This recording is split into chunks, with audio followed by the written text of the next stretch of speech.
What is good, NIO family? It's Rey-Jay back with another video, and in this one I'm going to be talking about the one and only NIO stock and what you should be looking after for the future.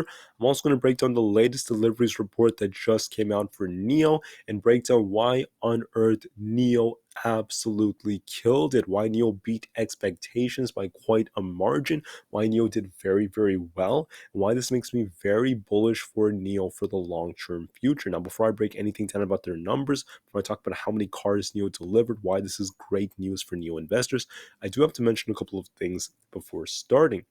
Firstly, I'm not a financial planner. Take none of this as financial advice whatsoever. And also, if you guys can, please smash the like button if you want to see more videos like this. It not only benefits me, it benefits the entire community as a whole. And the last things, if you guys can, please check out the Webull link down below in the description. If you sign up for Webull, the link down below, and deposit any amount of money into the account, you're guaranteed up to 12 free stocks, each worth up to $2,000. And the best part is, any could be a free NIO share. It's a limited time offer. The offer ends in just one day. The offer ends tomorrow, so check it out before they run out.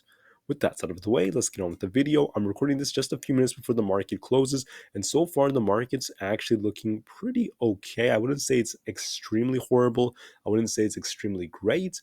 But I want to break down how this affected NIO and why NIO moved the way it did today. So into open, I mentioned to everyone we'd see a big move if NIO beat on deliveries, and I was hoping NIO would continue pushing up, but here's what happened. NIO gapped up. We hit 10.5. NIO was very green in the very beginning of the day, getting closer to 11, and instead what happened was the entire market actually ended up crashing. I wouldn't say it crashed. The market came down because Apple and Tesla ended up crashing, and Tesla also crashed because of a poor deliveries report. It wasn't as great as many people expected it to be, but we had bad news for Apple. Apple came crashing down. The whole market ended up taking a bit of a hit because of that. I think SPY held up a little bit stronger than Apple, but Apple coming down as hard as it did drag things down. All right. And then that in turn is what caused NIO to start coming down the way it did. So let's break down the numbers, let's break down the news, and let's break down what happened to Apple. Apple, all right, it ended up falling because product orders were cut significantly in Asia. This is a sign of weakness in the company, a sign of slowing demand, and it actually has led to increases in recessionary fears. Now, what else is worth noting is when you look at SPY for the week, we did see an increase in put buying, but the higher puts to call ratio, especially for Friday, could actually lead to an opposite reaction in the markets. We also have jobless claims coming out for Wednesday. Be on the lookout for all of this data. So, anyways, guys, not Wednesday, I meant Thursday. Anyways, for NIO, as of right now, NIO still has a relatively low price per ratio. It's not really making a big move in either direction just yet. So we have to wait on the data. We're still getting some nice buy and hold ratings for NIO, so that's a good thing. And the short interest is still kind of low. What do I see happening to NIO now? Before I talk about the reports, right now, guys, I think it's going to be kind of boring, okay? Just for another day or so, because SPY is just chopping back and forth. It's pretty boring as well. It's not really doing too much. We've been just between this like 374 to 376 support zone, between there and then 385. We've been basically stuck in between that area for the past couple of weeks, going back and forth, chopping back and forth. Look at today, we just chopped and chopped. We did come down a bit before chopping. But anyways, my point is, when you look at the way the market's moving, it's a little boring. So I don't expect way too much to happen to NIO just yet. I do think SPY might come down to fill this gap, if anything, before we could see a potential bounce. When the jobs report comes out on Thursday, there is a chance the market could reverse and the market could start pushing up. For NIO, what do I see NIO doing? For NIO, I expect it to just remain kind of choppy. I'm hoping it holds 9.5. I think it's going to remain between 9.5 and about 10.5 for tomorrow.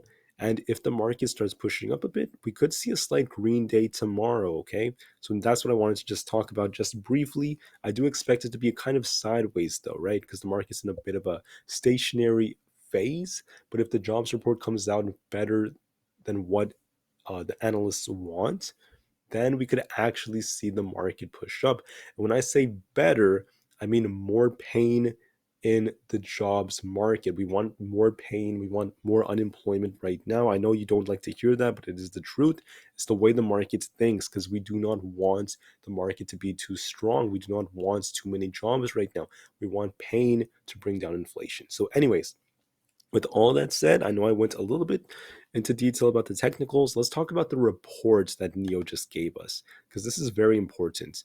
For the fourth quarter and for the full year, what did we see?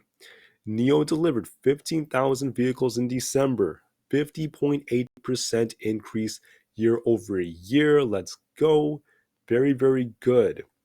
NIO delivered 40,000 vehicles in 3 months ending in December 2022, 60% year over year growth. Now, I don't mean to be rude when I say this, but that actually is higher than Tesla's year over year growth. Not trying to say one's better than the other. Both Tesla and NIO are great companies, but I just want to put it out there. It is the truth. This is a higher percentage. Now, they also delivered 122,486 vehicles in 2022, right? That's an increase of over 34% year over year. Now, that's actually not as high as Tesla's. So, NIO did actually outperform Tesla in Q4, but it also underperformed Tesla year over year. So, it really does go both ways. And like I said before, both are great companies, but we could see NIO did pretty well. The total deliveries is 289,000. And we actually have the numbers right here. 289,000 is the total deliveries, 122,000 in 2022 with 15,000 just from December. And if we actually zoom into the data, this is what it looks like.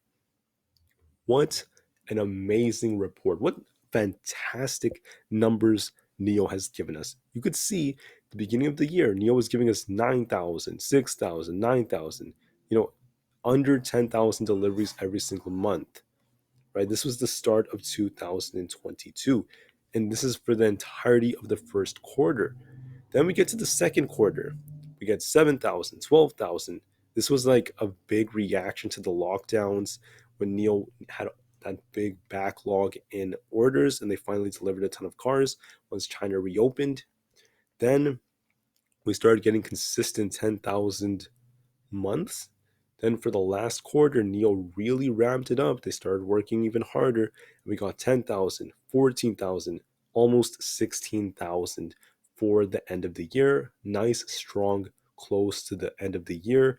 122,000 deliveries in December. I'm sorry, in the entire year alone. 15,000 for December. And then for the entirety of their history, they're at almost 300,000 deliveries. So well done, NIO. We're currently producing almost 125,000 cars per year, and we're producing and delivering that many. That's a very, very amazing thing that NIO has done. And if you compare that to Tesla's numbers, Tesla is like doing 1 million per year. So NIO is like 1/10 the size of Tesla. Still, that's very impressive. And NIO is still growing. I do believe we're going to see immense growth as time goes on. Now, looking at these numbers, I wouldn't be surprised if we could actually see NIO get closer to the 200,000 mark by next year, maybe even breaking past it before we start to see 500,000 and then 1 million deliveries. It may take them just a couple of years to actually get closer to Tesla's current numbers, right? Believe it or not, as crazy as that sounds. So, anyways, I just want to make it very, very clear that NIO is still performing very well. They're giving us incredible growth. And even though the share price is not in the best of states, I know it's not in the best of places, but look at the whole market. The whole market has been taking hits. The whole market has been coming down. The whole market has gotten big, big, big hits. So it's not just NIO. I'm very bullish on NIO. I think that one of the other reasons NIO came down as hard as it did is also because of the reports that we got from other EVs. We know the overall EV market does tend to affect NIO. Apple also can affect NIO because it affects SPY in the QQQ and the NASDAQ and the collective market. So please watch these things very, very carefully. Tesla came down pretty hard after a miss on its deliveries report relative to expectations. It's unfortunate, but Tesla still did well for it. I mean, 40% growth year over year is still incredible. With that said, thank you all so much for listening. Please have an absolutely incredible rest of the day. I expect a boring day tomorrow, maybe not too much, but by Thursday we could see a big move. I anticipate a potentially big move in either direction, maybe the upside, because the last time the jobs numbers came out, we did see some expectations being met. We did see higher jobless claims, more people becoming unemployed in America, which is a good sign for markets. I know it's painful, and my heart goes out to the people that are suffering, but for the stock market, right, we want there to be pain in the jobs markets. We want demand to start going down in this economy. Thank you for listening. Have a great day. Excuse me, sorry. NIO to the moon, because the long term future is still incredibly bright, and peace out.